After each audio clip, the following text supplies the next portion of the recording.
राम एक साधारण लेकिन बहुत ही चतुर किसान था जो नीमपुर नाम के गांव में रहता था। एक दिन उसे एक जरूरी काम से पास के गांव आमनपुर जाना पड़ा।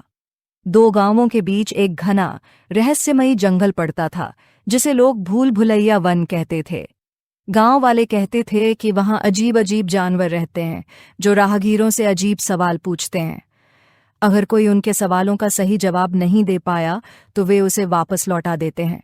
राम ने अपनी पोटली उठाई, माँ से आशीर्वाद लिया और चल पड़ा। उसे पता था कि जंगल आसान नहीं होगा, लेकिन वो मन ही मन मुस्कुरा रहा था क्योंकि वो जानता था कि उसका सबसे बड़ा हथियार उसकी चालाकी है। जैसे ही राम ने जंगल का पहला कदम रखा, एक भारी आवाज गूंजी। सामने से एक शेर निकलकर आया। उसकी आंखों में चमक थी और गरजते हुए बोला, कौन है जो मेरे जंगल में बिना इजाजत घुसा है? एक मुसाफिर जिसे अपने कर्तव्य का पालन करना है। तब सुन, अगर इस जंगल से पार जाना है तो मेरा सवाल सुन और उत्तर दे। जो जितना भरे उतना ही हल्का हो जाता है, वो क्या है? हवा। जो जितना भरे उतना ही हल्का हो जाता है। बिल्कुल सही। जा, लेकिन आगे राह और कठिन होगी। रामू आगे चल देता है। थोड़ा आगे बढ़ा तो एक पेड़ से उल्लू उड़कर नीचे आया और कहा, रुको मुसाफिर, मैं इस जंगल का ज्ञानी हूँ। मेरा प्रश्न आसान है पर उत्तर कठिन। दिन में 3 बार आता हूँ पर फिर भी मैं समय नहीं हूँ। रात को गुम हो जाता हूँ। मैं क्या हूँ? परछाई, जो दिन में 3 बार आती हैं और रात को गुम हो जाती हैं। तू वाकई चालाक है। आगे बढ़, लेकिन अंतिम चुनौती सबसे कठिन होगी। राम अब आगे बढ़ जाता है। राम अब जंगल के मध्य में था जहां अजीब सी शांति थी। तभी पेड़ के ऊपर से बंदर कूदकर आता है। मुझे कोई प्रश्न नहीं पूछना। मैं तेरे मन को परखना चाहता हूं। मैं तुझे 2 रास्ते दिखाऊंगा। एक जल्दी गांव पहुंचाएगा पर खतरनाक है, दूसरा लंबा है पर सुरक्षित। चुनाव तेरा है। अगर मेरी मंजिल पक्की है तो रास्ता चाहे जैसा हो मैं पहुंच जाऊंगा। मैं लंबा पर सुरक्षित रास्ता चुनता हूं। तेरी सोच ही तुझे विजयी बनाती है। जा, पर एक आखिरी चेतावनी, जंगल तुझसे अब अंतिम परीक्षा लेगा।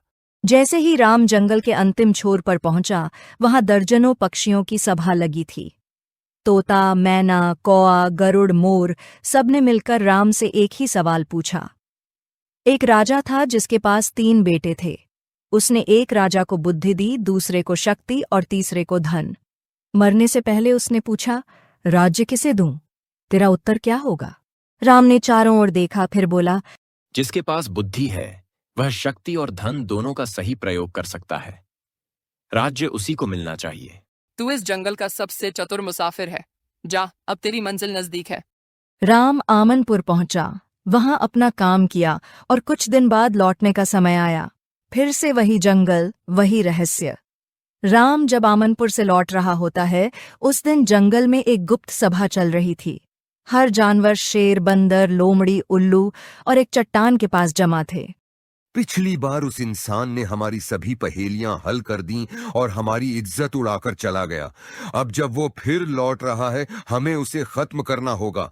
हमें सीधा हमला नहीं करना चाहिए। इंसान चालाक है। हमें उसे अपने ही जाल में फंसाना होगा, दिमाग से हराना होगा।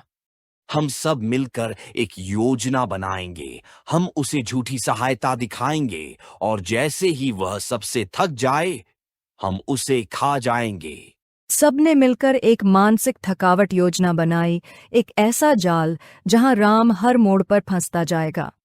राम आमनपुर से लौटते समय फिर से जंगल में दाखिल होता है।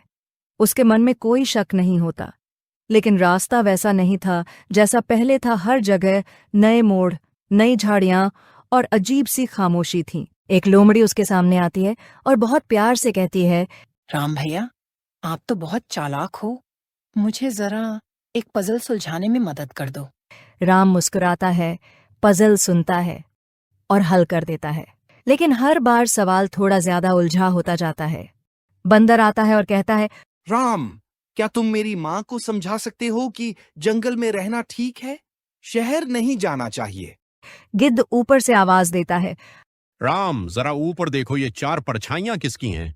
अगर तुम सही नहीं बोले तो तुम जादू से पत्थर बन जाओगे। राम का सिर भारी होने लगा, आंखें थकने लगीं, लेकिन फिर उसे कुछ समझ में आया। राम एक पेड़ के नीचे बैठ गया और जोर से बोला, सुनो जानवरों, अगर मैं हार भी जाऊं तो भी मुझे गर्व है कि मैं अकेला हूं। और तुम सब मिलकर एक इंसान से डर रहे हो। जानवर चौंक गए। फिर राम ने धीरे से कहा, लेकिन चलो एक खेल खेलते हैं। तुम सब मुझे एक एक करके कोई भी सवाल पूछो, लेकिन शर्त यह है कि मैं भी एक सवाल पूछूंगा जो तुम्हें देना होगा। हमें तो विश्वास है अपनी बुद्धि पर, पूछो। राम ने शेर से पूछा। अगर तुम सबसे ताकतवर हो तो फिर सभी जानवर तुम्हें मानते क्यों नहीं? शेर चुप। उल्लू से पूछा। अगर तू ज्ञानी है तो तूने इस योजना को गलत क्यों नहीं बताया? उल्लू भी चुप। गरुड़ से पूछा। तू हमेशा ऊपर से देखता है पर कभी अपने दिल को नीचे लाकर किसी की मदद की? गरुड़ नजरें झुका लेता है। एक एक कर जानवर राम के सवालों में उलझने लगे। जो चाल उन्होंने राम के लिए बिछाई थी वही अब उनके खिलाफ हो रही थी। राम ने कहा, मैं इंसान हूं, अगर मैं गलती करता हूं तो सीखता भी हूं। लेकिन तुम सबने साजिश रची और अब खुद ही फंस गए। अब सोचो, जंगल में डर से राज चलेगा या समझदारी से? शेर ने धीरे से सिर झुकाया। फिर सभी जानवर एक एक कर राम के पास आए और माफी मांगी। तू वाकई जंगल का असली राजा है, अपनी चालाकी से, अपनी बातों से। राम अब गांव लौट चुका था, लेकिन जंगल में जो हुआ उसने जानवरों की सोच को बदल दिया था। अब वे डर से नहीं बल्कि प्रशंसा और सम्मान से राम को मानने लगे थे। एक हफ्ते बाद जंगल में फिर सभा बुलाई गई, इस बार शांति के लिए, न साजिश के लिए। शेर, बंदर, लोमड़ी, हाथी, तोता और उल्लू सब आए और बोले, अब हमें एक नया राजा चाहिए, लेकिन जो बल, बुद्धि और नीति तीनों में आगे हो। और हमें चाहिए कि चुनाव सही हो, चालाकी से नहीं।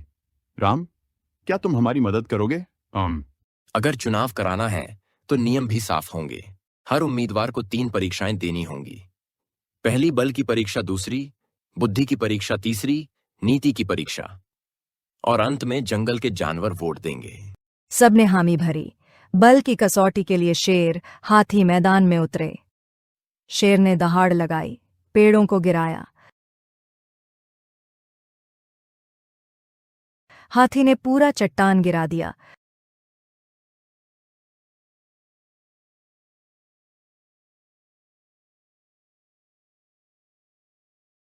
राम ने मुस्कुराकर कहा, शक्तिशाली हो पर बल बिना नीति के खतरा है। अब दूसरी परीक्षा, बुद्धि की कसौटी। अब लोमड़ी, उल्लू और तोता आए। राम ने पहेली पूछी। वो कौन है जो दिखता नहीं पर सबका रूप बदल देता है? तोता बोला, जादू। लोमड़ी बोली, समय। उल्लू बोला, मन ही है जो दिखता नहीं पर सबका रूप बदलता है। तीनों जवाब अच्छे हैं, लेकिन मन ही तो है जो सबको संचालित करता है। परीक्षा तीसरी, नीति की कसौटी, जिसमें शेर, लोमड़ी, उल्लू के बीच परीक्षा हुई। मान लो 2 जानवर लड़ रहे हैं, एक तुम्हारा मित्र और दूसरा दुश्मन। दोष दोनों में बराबर है, तुम क्या करोगे? मैं दुश्मन को सजा दूंगा। मैं मित्र को बचा लूंगी, दुश्मन से सुलह करूंगी। दोनों को बराबर सजा और एक सीख दूंगा। जो राजा होगा उसे न्यायप्रिय और निष्पक्ष होना चाहिए, न मित्र के पक्ष में न दुश्मन के खिलाफ। इसलिए नीति की परीक्षा में उल्लू सफल रहा। अब वोटिंग हुई और जानवरों ने सोचा, शेर को डर लगता है, लोमड़ी चालाक है पर कभी कभी खुदगर्ज, उल्लू शांत, ज्ञानी और न्यायप्रिय है। अंततः उल्लू को जंगल का राजा चुना गया। सबने तालियां बजाईं। राजा वो नहीं होता जो सबसे ऊंचा हो, बल्कि वो होता है जो सबसे नीचे वालों की भी सुन सके। उल्लू ने राम के पैरों में सिर रखा और बोला, आज से तुम हमारे मार्गदर्शक हो राम। राम ने मुस्कुराते हुए जंगल को प्रणाम किया और वह से चला गया।